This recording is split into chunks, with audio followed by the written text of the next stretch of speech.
नमस्कार साथियों, IFMS 3.0 में कर्मचारियों के सर्विस डिटेल्स का अनिवार्य रूप से अद्यतन सत्यापन सुनिश्चित किए जाने के संबंध में मेरा वीडियो है।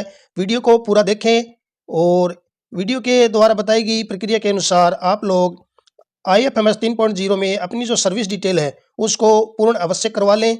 तो साथियों, बताता हूं मैं आपको जो आदेश है उसके अनुसार। यह आदेश राजस्थान सरकार वित्त, कोष एवं लेखा विभाग का है और इसका जो विषय है वो IFMS 3.0 में कर्मचारियों की सर्विस डिटेल का अनिवार्य रूप से अद्यतन या सत्यापन सुनिश्चित किए जाने के संबंध में राज्य सरकार द्वारा एकीकृत वित्तीय प्रणाली जो IFMS 3.0 है के अंतर्गत पारदर्शिता, सुगमता एवं शुद्धता स्थापित करने के उद्देश्य से राज्य सरकार के विभागों, पीडी खातों संचालकों के अधीन कार्यरत कर्मचारियों के वेतन, पेंशन और अन्य भुगतानों की प्रक्रिया संचालित की जा रही है।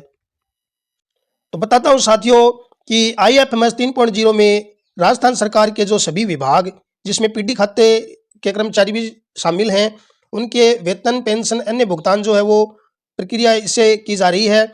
और इसमें IFMS 3.0 में कर्मचारियों की सर्विस कैडर के आधार पर विभिन्न सिस्टम वैलिडेशन लागू किए गए हैं, जिनमें service category, sub service category तथा सर्विस कैडर के अनुसार डेजिग्नेशन जैसे महत्वपूर्ण फील्ड सम्मिलित हैं। इन फील्ड्स के सही रूप से भरे जाने पर कर्मचारियों का पेरेंट डिपार्टमेंट, सेवानिवृत्ति की तिथि, पे लेवल आदि विवरण स्वतः प्रदर्शित होते हैं तथा वेतन, भत्तों एवं अन्य देयकों का नियमन सिस्टम डिफाइंड नियमों के अनुसार किया जाता है। वर्तमान में पे मैनेजर, प्री पे मैनेजर से माइग्रेट किए गए डाटा में बड़ी संख्या में कर्मचारियों की सर्विस डिटेल से संबंधित फील्ड या तो रिक्त हैं अथवा त्रुटिपूर्ण रूप से भरे हुए हैं।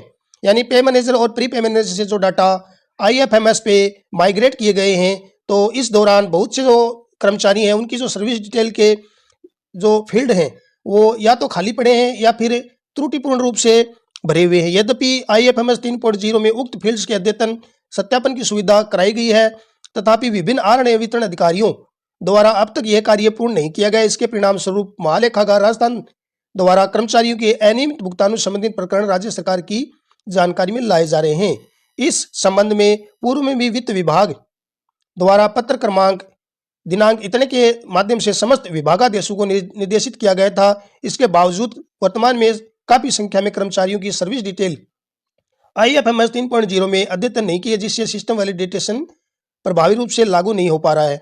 अतः IFMS 3.0 में लागू सभी सिस्टम वैलिडेशन को पूर्णतः प्रभावी बनाने के उद्देश्य से जो दिशा निर्देश जारी किए गए हैं वो इस प्रकार से हैं। तो पहला जो दिशा निर्देश है, समस्त विभागाध्यक्ष यह सुनिश्चित करेंगे कि उनके अधीन कार्यरत सभी कर्मचारियों की service detail, service category, sub service category, designation as per service cadre आदि IFMS 3.0 में सर्विस कैडर के अनुसार सही रूप से भरकर सत्यापित एवं अद्यतन किए जाएं।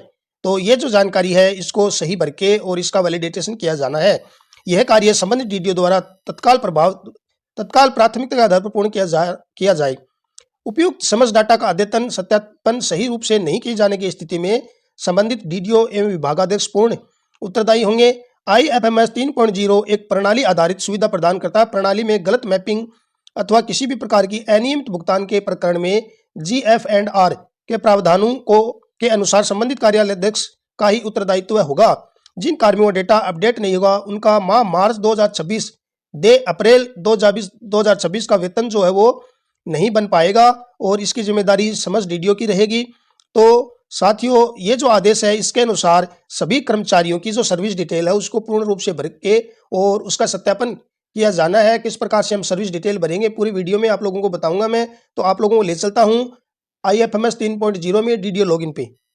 साथियों, मैंने SSO के माध्यम से IFMS 3.0 में DDO लॉगिन कर लिया है और उसमें आप लोगों को जो एम्प्लॉय मैनेजमेंट वाली जो टैब है उस पर क्लिक करके एम्प्लॉय मॉडिफिकेशन में ये वाला टैब है, इसके अंदर जो सर्विस डिटेल है, इस जो टैब है इसको हमें पूर्ण भरना है। तो आप लोग इस पर क्लिक करेंगे आपके सामने इस प्रकार से ऑप्शन आ जाएंगे। यहाँ पे आपको ये ऑल पे क्लिक करना है।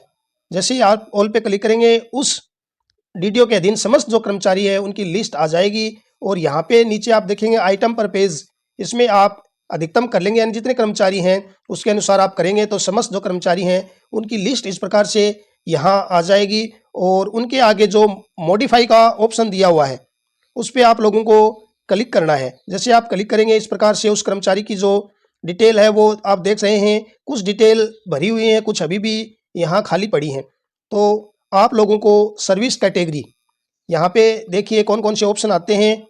यहाँ all India service, centre government service, class 4, contractual, elected member, Indian air force, judicial, ministerial, nominated, pre Rajasthan judicial, re employed, state service, subordinate, tenure service, work charge.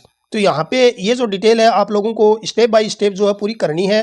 यहाँ सर्विस कैटेगरी भरने के बाद सब सर्विस कैटेगरी, तो यहाँ मैं महत्वपूर्ण रूप से जो राजस्थान एजुकेशन डिपार्टमेंट में उन कर्मचारियों के लिए यहाँ बता रहा हूँ। तो दूसरा जो ऑप्शन है, यहाँ पे बहुत से ऑप्शन आएंगे, इसमें आप लोगों को दी राजस्थान एजुकेशनल सुबॉर्डिनेट सर्विस, ये वाला जो टैब है वो सिलेक्ट करना है। इसके बाद designation as per service cadre, यहाँ पे आपका जो पद है वो यहाँ पे भरना है। तो जो भी आप लोगों का पद है वो यहाँ भरेंगे। तो यहाँ देखिए मैं टीचर हूँ 3rd ग्रेड, तो इस प्रकार से आप लोग सर्च करेंगे तो यहाँ पे जो भी डेजिग्नेशन है वो आ जाएंगे। साथ ही इस प्रकार से डेजिग्नेशन एज पर जो सर्विस कैडर है उसके अनुसार यहाँ पद भरना है। इसके बाद सर्विस स्टेटस में यहाँ पे कर्मचारी रेगुलर है या अर्जेंट, टेम्परेरी बेसिस, एड होक, गेस्ट फैकल्टी, तो यहाँ से भी जो भी आपके लिए लागू हो सब सर्विस स्टेटस यहाँ पे परमानेंट है, प्रोबेशनरी है, प्रोबेशनरी ट्रेनी है या टेम्परेरी बेसिस पे है तो वो सिलेक्ट कर लेंगे। एम्प्लॉय स्टेटस में यहाँ एक्टिव आ जाएगा। इंटाइटलमेंट स्टेटस, इसमें 3 ऑप्शन है। Benefit before 1/1/2004, from 1/1/2004 to 31/3/2022 OPS, और तीसरा है ऑन और आफ्टर 1/1/4/2022 ओपीएस। तो यहाँ पे कर्मचारी जिस भी यहाँ स्टेटस का है वो आप लोग सेलेक्ट कर लेंगे। इसके बाद यहाँ गजेटेड और नॉन गजेटेड, मेरे लिए नॉन गजेटेड है। एक्चुअल पोस्ट इन करंट ऑफिस, तो इसमें भी टीचर आ जाएगा। यहाँ पोस्ट के साथ में उनका जो बजट मद है वो भी यहाँ पे आएगा, तो इसका आप विशेष ध्यान रखेंगे। सर्विस कोटा में यहाँ पे कर्मचारी diverse, ex serviceman, physically handicapped, NA, तो यहाँ पे आपके लिए जो लागू हो वो यहाँ सेलेक्ट करेंगे। Appointment order number, appointment date, आप लोगों को अपना जो ऑर्डर था नियुक्ति का उसमें देख के यहाँ भर लेंगे। ज्वाइनिंग डेट आ जाएगी। डेट ऑफ प्रेजेंट डेजिग्नेशन, यानी इस पद पर आप कब से हैं। पेरेंट डिपार्टमेंट, यहाँ पे आपका जो डिपार्टमेंट है वो सिलेक्ट करेंगे। करंट डिपार्टमेंट वो भी आप सिलेक्ट कर लेंगे। डेजिग्नेशन ऑफ अपॉइंटिंग अथॉरिटी, यानी आपकी जो अपॉइंटिंग अथॉरिटी है उसका डेजिग्नेशन क्या है। Designation at the time of first appointment, यानी प्रथम नियुक्ति के समय आपका पद क्या था। पोस्ट डेजिग्नेशन इन करंट ऑफिस, ये भी आप लोग पोस्ट डेजिग्नेशन इन करंट ऑफिस, वर्तमान में जिस ऑफिस में है वहाँ पे आपका पद क्या है, और आपकी जो सेवानिवृत्ति तिथि है वो ऑटोमेटिक आ जाएगी। Joining date afternoon, forenoon, date of joining regular service, यहाँ पे आप लोग देखेंगे अगर ऑप्शन नहीं आए तो आपको एक बार इस टैब पे क्लिक करना है। क्लिक करने के बाद यहाँ ये वाला जो ज्वाइनिंग ऑफ रेगुलर सर्विस है ये एक्टिव हो जाएगी। इस प्रकार से आप लोगों को जो कैलेंडर है उससे सेलेक्ट कर लेना है और पुनः इसको हटा देना है। इसके बाद date of joining present DD, यानी वर्तमान में जिस आर्ण वितरण अधिकारी के अधीन आप हैं वो कब से हैं। GPF number, state insurance number, RGHS number हैं, और अन्य जो जानकारी यहाँ पे आप देखेंगे। इसके बाद आप लोगों को जो डॉक्यूमेंट अपलोड करना, तो यहाँ पे आप अपना नियुक्ति आदेश जो है वो अपलोड करके और अपडेट सर्विस डिटेल्स, इस पर क्लिक करके सभी जानकारी जो है वो आप लोगों को अपडेट कर लेनी है। तो इस प्रकार से प्रत्येक कर्मचारी जो है उनकी ये डिटेल है वो यहाँ अपडेट करनी है, तभी जो मार्च 2026 का वेतन है वो बन पाएगा। तो सभी आर्ण वितरण अधिकारी महोदय जी हैं उनसे मेरा निवेदन रहेगा इस कार्य को प्राथमिकता से पूर्ण कर लीजिए, ताकि किसी भी प्रकार की आप लोगों को समस्या नहीं आए। साथियों, वीडियो में अच्छी जानकारी दी गई है। वीडियो अगर पसंद आए तो आप इसे लाइक शेयर अवश्य कर देवें, ताकि शेयर करने से अन्य जो साथी है उन तक ये सूचना पहुंच सके। और अगर आप पहली बार मेरे YouTube चैनल पर विजिट कर रहे हैं तो चैनल को सब्सक्राइब कर लेवें। धन्यवाद।